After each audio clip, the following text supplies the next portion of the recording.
This video is gonna be a bit schizophrenic because I'm not quite sure where I stand on recommending this watch. The watch we are going to talk about today. Because from about a mile away, you can say that this is taking, let's just say, more than heavy inspiration in a certain German watch. Also, by far not the only one doing that. Everyone recommends the Millefortig homage. I get that, sister company to Boltony, great finishing for the money, blah blah blah blah. Around 130 bucks. It comes on a leather strap. The thing is that this is not all that much more expensive. More precisely 200 bucks depending how you spec it out. You're basically one digital Casio away from something that should not be technically possible. Or legal. Look, I'm not gonna sit here and pretend that I have taken some moral high ground when it comes to homage watches. I have bought many, I have sold most, but I kept some and I do enjoy them. But I prefer homage in a more true form of its word, like taking heavy inspiration in something is fine, not blind copying. But look, everyone's beloved Mark from Long Island Watches started his own brand on homage watches of Seikos, affordable Seikos, and everyone's fine with that. But it's one thing to occasionally drop a homage of a watch that is no longer in production, for instance, and copy basically the entire watch catalog. Suddenly it doesn't really feel like paying homage to something, more like intellectual theft. I wasn't really sure how to feel about it, but the curiosity got better of me, and here we are. And I gotta say that guys over in Englemaan not only really redefine what is legally possible, but what is technically possible for the money. Because whether you like it or not, this watch is more than an impressive package for the money. So let the objective value for money speaking Karel talk for most of the video. Then we call the subjective Karel to sum it up. See what he has to say about it. Englemaan, which as far as watches coming from Far East go, it's one of the best names. Which do it. Top a hill.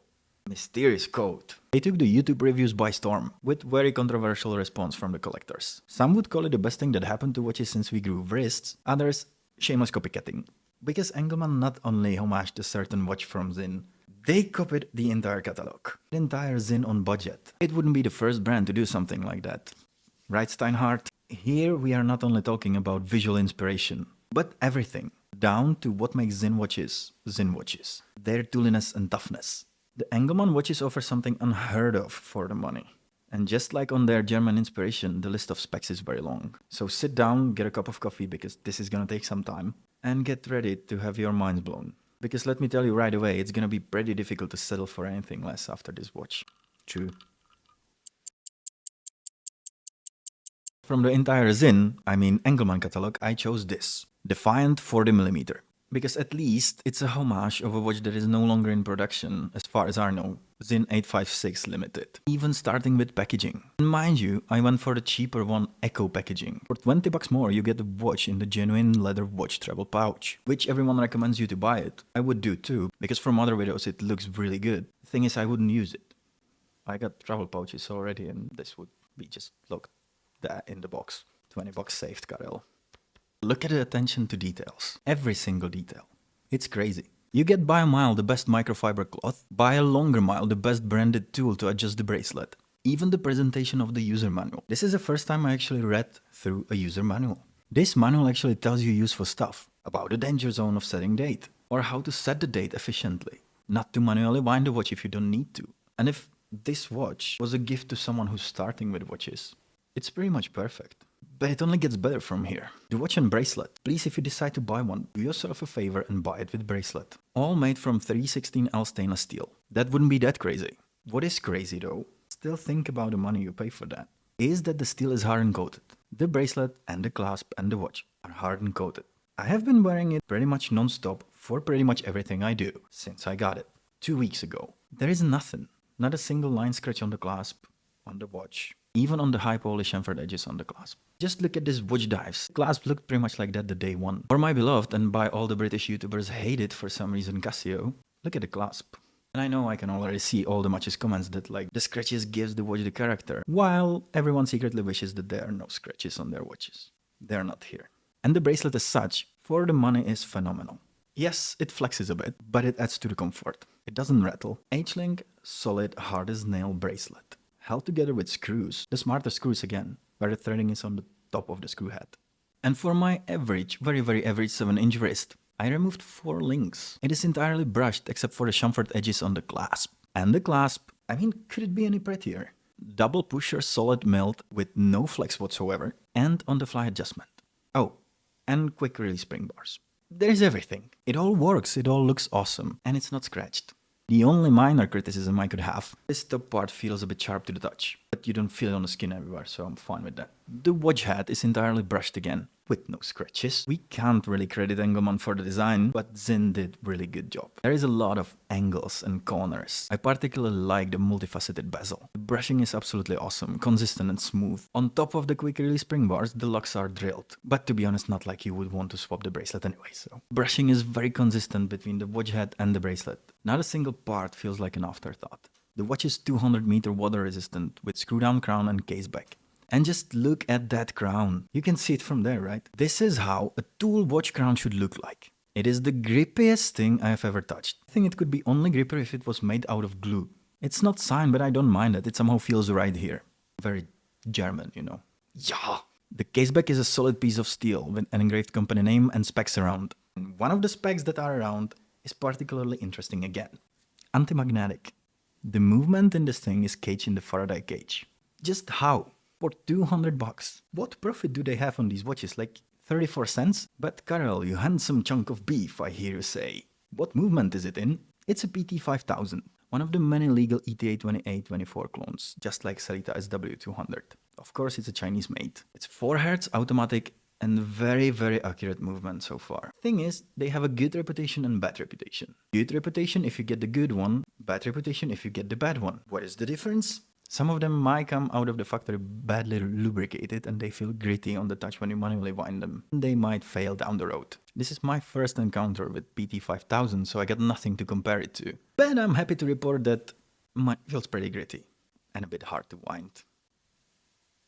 But even if I had to replace the movement in a couple of months or years, I still think this is a crazy deal. Plus you can get some of their GMT models with Seiko NH34. So far, it's running absolutely great for me. First couple of days it ran -1 second a day. Now it's running spot on.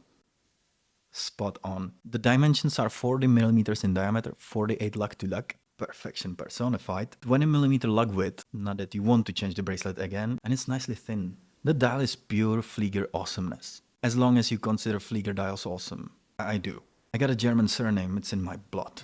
And I say that as someone who doesn't normally like sterile dials. This sterile dial somehow doesn't feel sterile.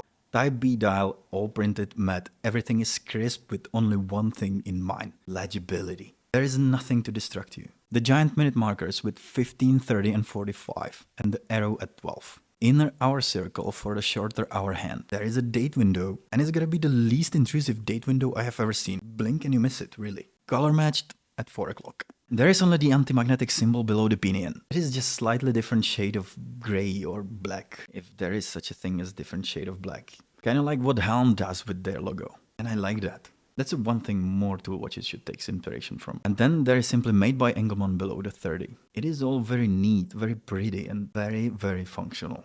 And let's talk about a handset Lila. Englemaan actually lets you choose which color of the second hand you want. I opted for the red just to bring a little bit of spark and colors to the dial. I don't regret it, looks awesome. I have seen more watches trying to pull the trick of painting the parts of the hands around the pinion, give the illusion that they float above the dial. It kinda never works. This is the first watch that actually pulls it off. The color match is insanely good. And the handset as such is a pure Flieger perfection. More thanks to the Zin, but they are awesome. They are swords reaching exactly where the swords are supposed to reach. Our hand is skeletonized and just about touching the inner hour circle. The minute hand touches the printed minute track. How do so many watchmakers get it wrong? I don't know. This is the way it should be. This is the most legible analog watch I have ever held. In split of the second, you know which hand is which and exactly where they point to.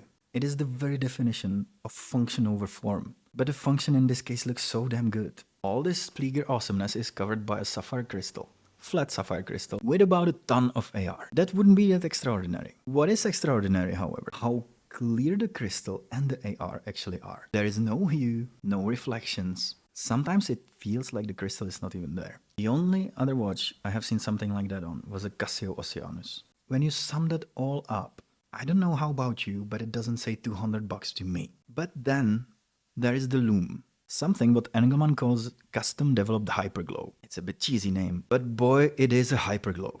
It doesn't feel or behave like a lume. This looks like a battery powered indie glow. The lume is absolutely mental.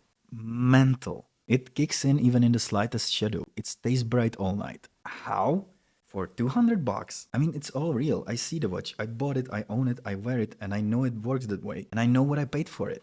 But it somehow doesn't add up. Look, I love Zin. I've been considering buying one for quite some time now. I had the pleasure to handle a couple of them. But the thing is, for a lot of budget-oriented collectors, just like me, the idea of spending more than 1000 euros on a knock-around watch is a bit too much, you know. That's why I love Citizen and absolutely love my Fujitsu. In a lot of ways, it's like a last Mohican, the last true tool watchmaker that offers it all. It's anti-magnetic, scratch-resistant titanium beast. That happens to be also a certified diver. This is the subjective Karel speaking. I wanted to hate this watch. I wanted to hate it for what it represents. I wanted to tell you not to buy it, but I can't. For me personally, this is as close to a perfect watch as it gets.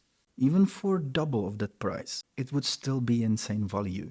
For 200 bucks, I don't even know what to call it. So yeah, here I am. Something I wanted to hate so much and ended up absolutely loving it. This is by no mean collaboration video. I paid for the watch with my own money and I wanted to roast it at first, but I can't. So if you're okay with what it represents, which I'm still not quite sure I am, do yourself a favor and buy one. Something like this doesn't pop up every day. That's all I got to say, guys. Thank you very much for watching. If you liked the video, please give it a thumbs up. Consider subscribing. It would mean the world to me. Please drop a comment. How do you feel about this brand, about what they do? I'm still not quite sure. My name is Karel and this is Watch. Till next time. Cheers.